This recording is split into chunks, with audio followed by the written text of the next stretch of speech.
Initiative for Enhanced Peace and Development, CIEPD. Egondu Ezinwoke Ogbalor is with us in the studio. And good morning, Egondu. Thank you so much for joining us. Good morning, Shego, and thanks for having me. Fantastic. So again, the Community Initiative for Enhanced Peace and Development was one of the international organizations or support groups who also monitored the election in River State. Last week, they had a forum to discuss the outcome and, well, to present the reports to the public on some of their observations. And they were very, very critical on how some of the stakeholders performed in the election. They take from the area of security, how did security perform in the election in River State? And also they looked at the activities of INEC, Independent National Electoral Commission, INEC.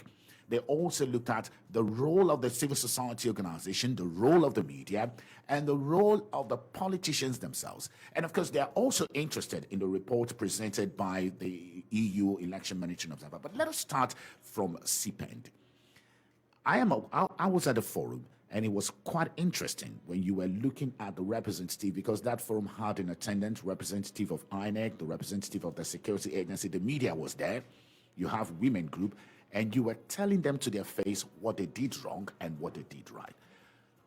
Maybe in 3 minutes, tell us some of your observations in the election in River State. I will first of all say that the CIEPD will monitor the election with funding from Pinned Foundation, and also we say we are not international. I heard the speaker before me saying things about being biased and all that. So we are a local organization, and I also want to lay a background that we deployed 144 electoral observers, because I've also had this discussions going around that EU's observers are not quite enough to pick up, to give their opinion. So we have a lot of opinion. And also from what came to us was real time. We have real time. And why are we talking about even this? Because you have the footages on the Twitter handles and all that. People were posting some things real time. So are they saying that those things are not true? But before I even go to what you're asking me, I want to say something. We are condemning EU. But first, let me retrieve a bit. While you were talking, I actually did an opinion poll. Okay. And most people that called in condemned or commend the EU report. So opinion poll says that is correct. Okay. Yes, that what they observed and what they wrote there is correct. So all the people that call it cannot be wrong, and it's only one person or two people that are right. So we need to start looking at things, and I think instead of being biased, like you were asking, it's actually to take these reports, all the reports, and start looking at them. What can we learn? How do we improve, our electoral process based on what we have seen and all that? So it's actually, to look at it and take it as a learning point than just a criticism, Yeah. So I think I want to go there. And I also would like to say, if Nigerians don't want EU money, they shouldn't take it. Okay. There are rules and regulations on that. So you can't take their money for election observation and tell them not to report what they have seen. Yes. So if Nigeria know, you see, I was just laughing, So next cycle of election, you have EU observers coming to EU coming in to observe and to support electoral process. Even INEC, they will support INEC, train them and all that. And when they finish training them and observe the electoral process and give you the report, you turn around and say it's biased. Egondu, while a lot of people, when we talk about EU, a lot of people will think, well, EU, European Union, you are local. You are on the ground in River State, and you deployed over 100 officials to monitor election. And some of the reports you shown that also helped EU in arriving at the report. Now, let us look at it now. Okay. Your report in River State. Okay, so in River State, if we go back to the presidential election, yes, there are a lot of practices caused by, and I want to say that we are actually not observing election from our group. CIEPD wasn't an election observer, but we are looking at the electoral, how to mitigate electoral violence. Yes. So it's quite different. Yes. There are two different things and all that. And what our aim is actually to reduce electoral violence to the barest minimum. So we are not biased on that, So anywhere we see electoral issues, violence, triggers, and all that, we try to respond to them. We work with the police, like you saw in our debriefing. You saw the police, you saw INEC, you saw even the civil defense. Those are people that we worked with, and you even saw the army, So we were not there biased, in a biased mode and all that. So the issue is that there are a lot of issues that came out in election. We talked about restriction. He was saying that I wrote down something he said. He says that to maintain the facilities, maintenance of the structure. That's why we are taking the 5 million. I want to start because what we did was we broke down election into 3 phases. You have you have during election, and you have post-election issues, So that came under actually pre-election issues, How could you restrict people from using? And, I think we should do an in-depth study when we are talking and all that. Nigeria is signing to conventions on freedom of movement, freedom of expression, and all that. And that covers election. So those conventions, and that's what even in EU said it, in the report is there. So Nigeria is being governed. There's some conventions that govern Nigeria. And they have indices that are looking at with the election and say, did you pass this? Did Nigeria pass it? So those ones were not passed. They signed that, and people were restricted from using public space. People were restricted from expressing themselves. That is a no-no. Of course, those are pre-election. Then you move into the election period.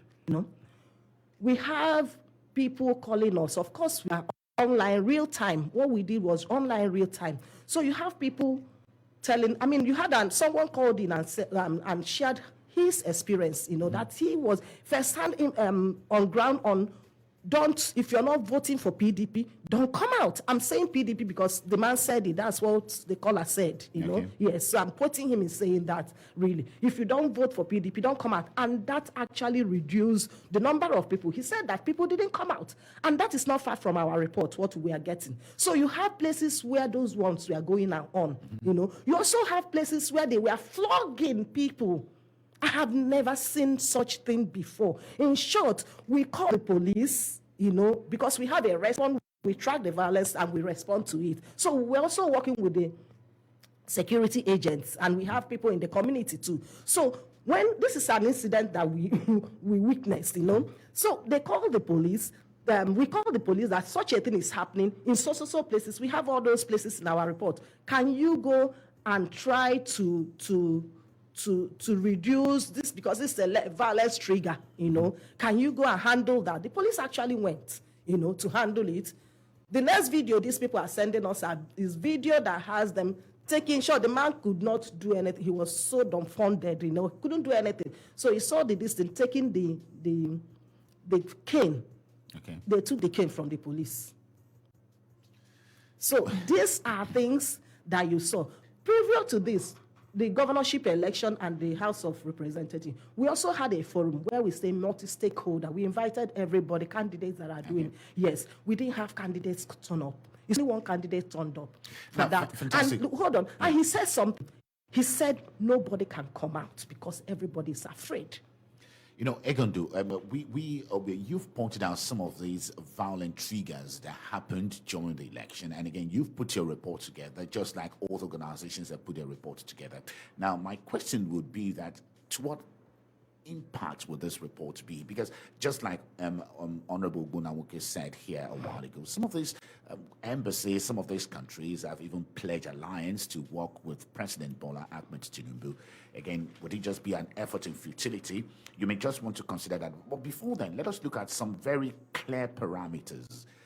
You talked about women participation, which is part of your debriefing, where you were briefing the public on your observation of the just election. And for EU, there was a recommendation they made. They said, undertake urgent and robust affirmative action to ensure meaningful women's representation through special measures in line with Beijing Principle and national gender policy to increase representation of women as candidates and its elected officer, further supported by cross-sectoral intensified and sustained capacity building and sensitization to eliminate women discrimination. Again, did you find issue of women discrimination during the election in Rivers State huge?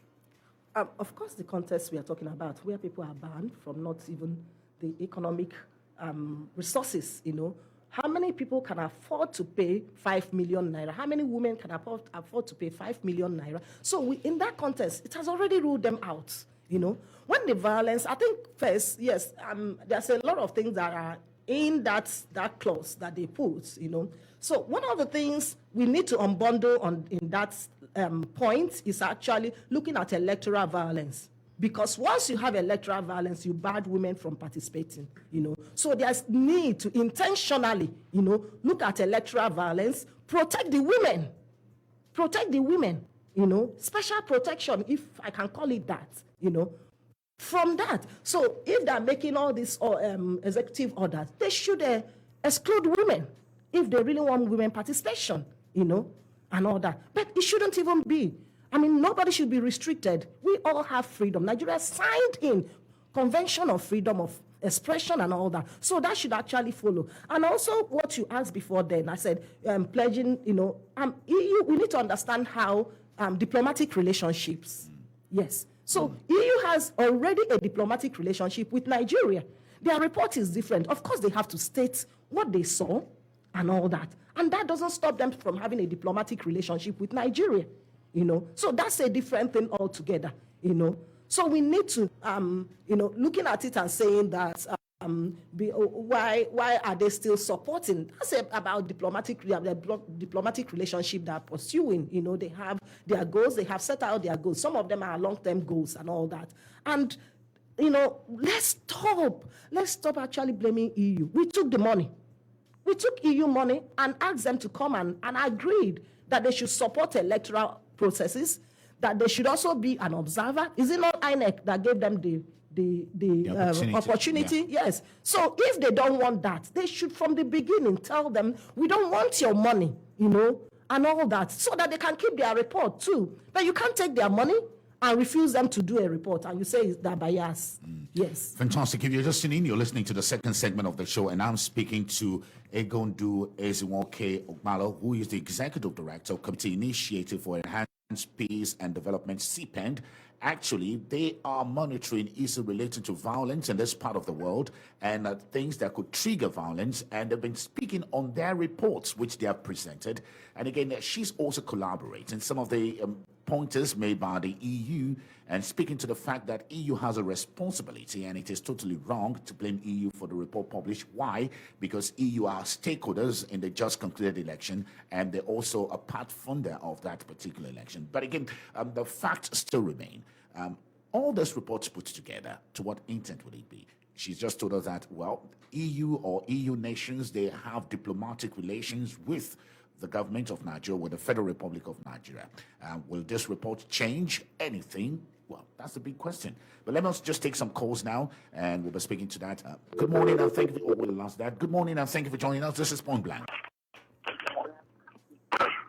My name is I'm calling from Good morning, and thank you for joining us. Good morning, our EU representative Rivers State. Fantastic. Yes, let us start to delve into the EU report because it's very delicate. Even the last guest was so careful of answering. But let me point out something the representative said about the women participation in the election, particularly in Rivers State. I want to tell our guests that the participation of women in the elective position in Rivers State was huge, considering what happened in Rivers State before. I think in all the constituencies, two constituencies, for example, in Kano, where I am from, we have constituency 1 and 2. One is of male and one is of female. The constituency 1, where we am, of course, from Kano local government is represented by Ms. Waku, and of a woman. So I would see the women actually participated so much in the one political party. And even in Rivers State, Shebu, you can also attest to the fact that a political party, let me mention one, look at the governorship of the women.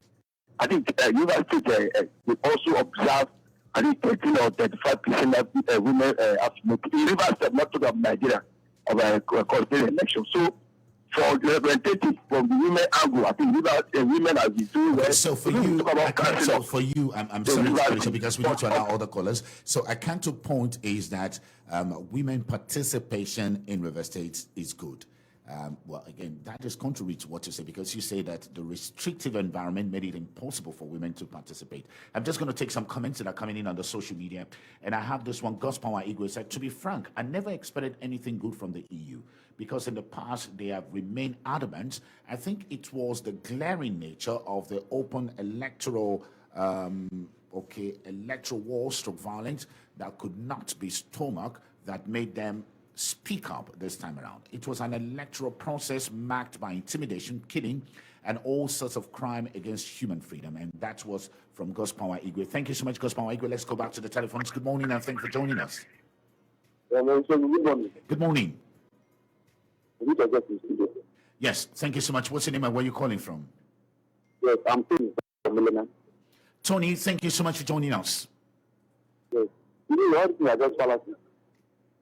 I never expected anything from the EU. So, well, Tony, we're sorry we lost you there. But again, I'm going to come back to Egondu Ogbalor, who is the executive director of the Community Initiative for Enhanced Peace. One of the callers said, you're wrong in your assessment of women participation. He believes that the participation of women in the election in River State was high. While you're talking about that, I also want us to look at the participation of young persons in the election. Okay. Let me first of all get to young people. I mean, people came out because they believed the process. When we talked about beavers, when we talked about IREV, people thought it was going to be a different thing altogether. So it actually helped them to come out. I have heard people, I've interacted with a lot of candidates, both ways, PDP, APC, Labour, and all that. And I've heard their experiences, So coming out is another thing.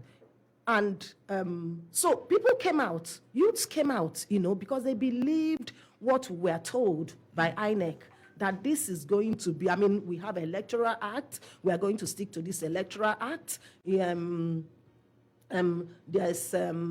immediate transmission of reports, from the polling units straight, So you look at those things and you felt that, okay, this is a process that I can actually participate, active participation. But how many of them saw the light of the day? So participating, coming out is one thing, but how many of them actually went through the process? And it would be nice really to also hear their experiences, individual experiences. So for the fact that they bought forms and all that, I have someone that just said, I bought form thinking that it was going to be, when I realized that it wasn't, I just backed off. So you have a lot of people that backed off.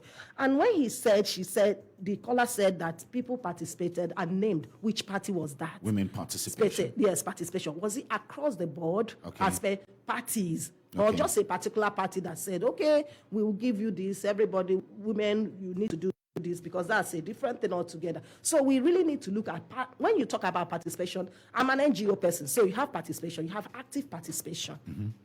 So you can actually participate in a process without having being active there. So maybe we need to interrogate what type of participation. Now, yes.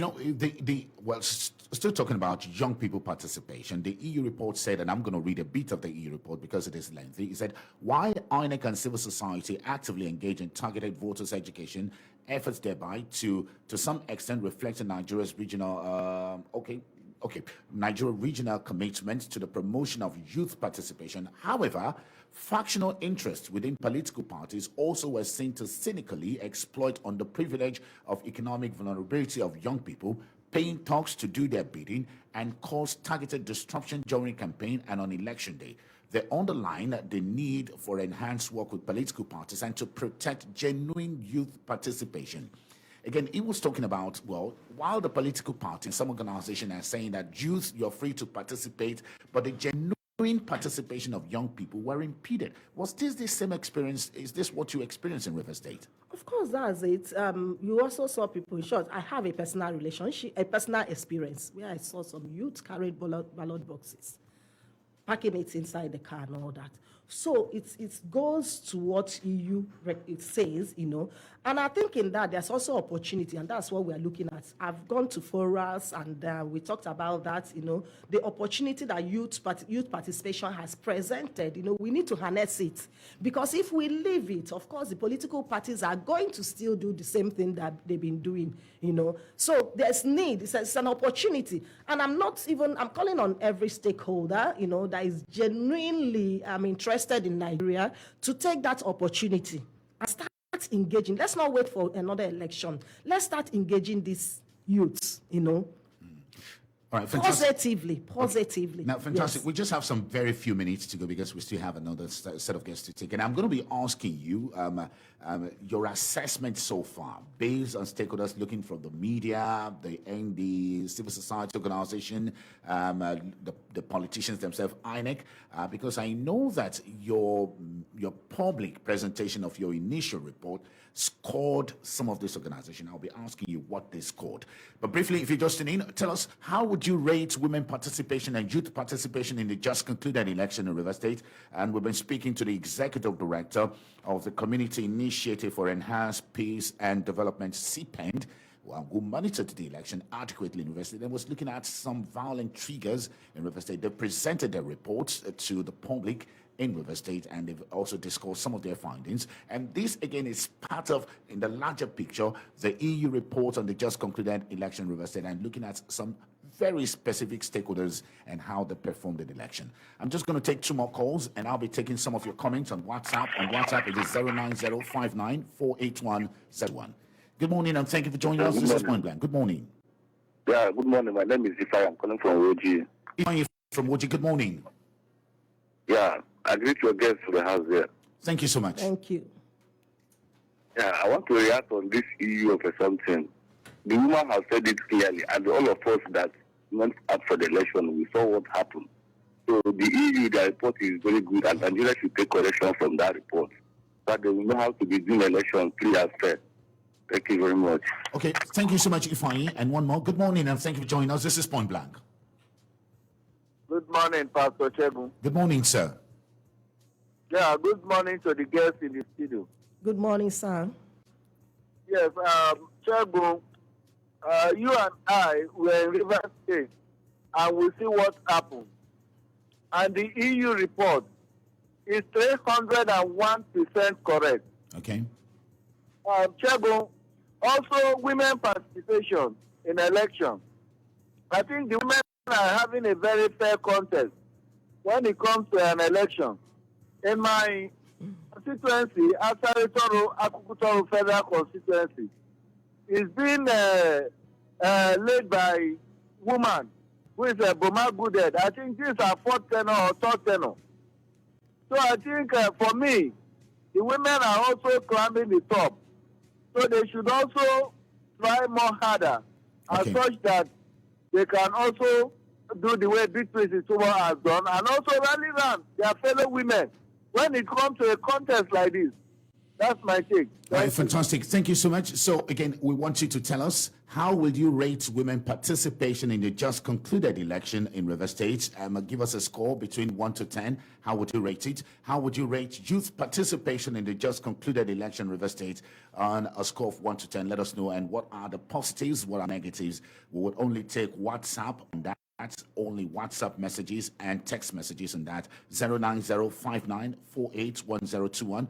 Record your WhatsApp for notes. 30 seconds only. Rate women participation and youth participation in the just concluded election in River State. Let's just take a couple of WhatsApp comments before we come back speaking to the Executive Director of the Community Initiative for Enhanced Peace and Development, CIEPD. Good morning. Hello, Shegu. Good morning. Thank you for joining us. Regarding the EU report. That report is correct. It doesn't matter how your guests try to defend it. There are so many international private businesses that have rated this country higher than it used to be before the election. Those will not come out to speak, but other establishments like you and other ones that can speak, when they speak, we do not expect that the government will keep quiet, as we know them to be defensive of everything. So I don't think your guest is abreast with all right, fantastic. Thank you so much. Thank you so much for that. However, I was also expecting you to rate the participation of women and youth in the just concluded election in Rivers State. Let's take another one. Good morning and thank you for joining us. This is Point Blank. So, good morning. Good morning. My question to EU observer is, we are there in all the world and all the LGA across the federation. If yes, they should tell us, they should give us the video where their observers went across all the whole of the LGS and all the whole of the world and units across the federation. All right. Thank you so much for that. And let's take another one. Good morning and thank you for joining us. This is Point Blank. Good morning. Hello. Hello, good morning, Mr. Shegun. Good morning. My name is Lorenzo Delight from Michio. Lorenzo, good morning. Even though the EU report will not hold any water, but the simple truth is that they are very correct in what happened in the state. Let us not stop beating around the bush. Thank you. All right, thank you so much. And one more. Okay, let's take this one. Good morning. Hello, good morning. Okay, so we come back to them. We're just trying to get all of these voices that are coming in on the WhatsApp page. We apologize if we don't play your own. But again, I was looking for people to rate women participation and youth participation. Again, you can still do that. We have a very short time, 09059481021. Tell us on the scale of 1 to 10, how will you rate women and youth participation in River State? So let's come to you now. Let's just quickly take this. On the scale of 1 to 10, rate the security performance based on your reports. Okay. We had security in the debriefing saying there are two securities. I didn't say that. They said I was there. Yes, exactly. So if it's the in-house, that's good. But the ones that are coming, they will rate them low. So rating security, the in-house security, that's a security that has been with us, maybe 6, but the one that are coming, maybe 4 or 3. So again, your findings, rate the performance of INEC from your findings. 3. 3. So 3 over 10. INEC performed woefully. Yes. 3 over 10. Yes. And why so? Okay, first of all, INEC gave us, misled us. Okay. Yes, they misled us. They told us it's real-time online transmission. And everything was the basis. Most things were on that basis. That even candidate that came out on that basis. So that alone, not keeping to that, is quite embarrassing for me. In short, I was trying to even go on a campaign to ask INEC to refund us the money. They should refund the money that they took in the election, because part of the things that they said was that they're going to transmit.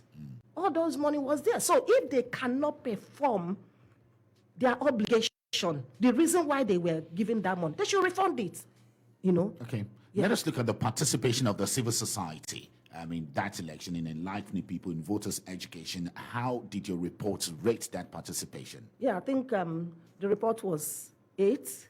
8 over 10? Yes, 8 over 10, because actually most of the awareness that were created was done by civil society. Yes. So civil society worked, and we are still working. Like I said, the election is divided into 3 parts, segments. You have pre, you have during, and you have post. So the briefing that you attended is part of the post-election, looking at it and resolving conflicts, also electoral conflict that came up. We have people in the community doing that. So, so most of the things, of course, those are also civil society doing all that, So they really, if I don't want to be biased, and also I would have rated them 9, really. So I'm just holding myself on that. That's why I rated them 8. All right, but I know that there are all the key stakeholders you rated in your reports, but I just want us to stay because of time and to allow. I'm just going to take one more, which is the media. how did you rate the performance of the media in the last election? Because EU also rated the media performance. Yes, the media did very well. I'm talking about my own experience around. Media did very well. So I'm rating them within I rate civil society. The only problem they had is the ban, the restriction, they had. And we have come to say, I think they won a case on that. Yeah. Yes. So, why will you restrict them? So they were afraid, and will gag you from talking because they don't know what you will say that will make, what's them now? The board was? NBC come on them, I think that was the only bad side of it or the negative side of it. But leaving them on their own, I think they did extremely well. They monitored.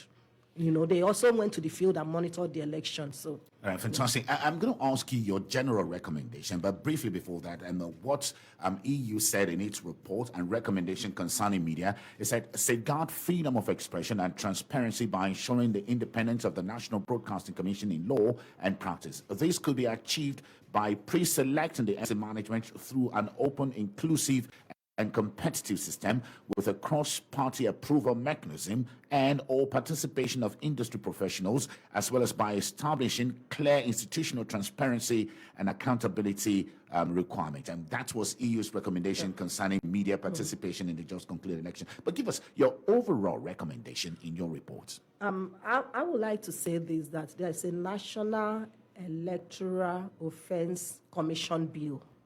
Yes, because people get away with offenses and there's no consequences. So they do it over and over again. They keep doing it. One of the things we've been asking for a post-election is, where are the offenders? Where are the electoral offenders? Who is investigating? Where are they? There are footages all over the place, so nobody can tell me you're not seeing all those. But nobody has taken it up. And I think no passage of that bill really has actually made this, because there's no body really that you can hold. Some people are going through Criminal Justice Act, to deal with offenders. But we are saying no. We need a commission. We need a body that can start looking at, after election, let them be the one to investigate and prosecute electoral offenders, And I want to call on Nigeria, not just Rivers State. Let's not sit back in this bill. Let's participate. Let's open our ears and look out for it, when they're passing it. It was on the floor, in August 2022. But I think because of election, nothing was done about it. And I think it's time really to pick up that bill again and start, presenting it, sponsoring it, so that electoral violence offenders, there should be consequences. People should have consequences to their action. If you're involved in electoral offenses, then they will investigate you. Next time you will not do that. But people get away with this, and they're able to. Next time there's no consequences. So what is it? You win, you go to court says, and that's it. But what about the trauma people go through? Who was flogging people? Yeah. We saw the video. Who are those boys flogging the people? Can we start picking and looking at investigating? Why were you flogging people? Are you doing the right thing or not? The footages are there. All right, let's just leave it at that. And it's a pleasure talking to you, the Executive Director, Community Initiative for Enhanced Peace and Development, Egondu Ogbalor. Thank you so much for coming to the studio this morning. Thank you for having me. Fantastic. You're listening to Point Blank. Now we'll go on a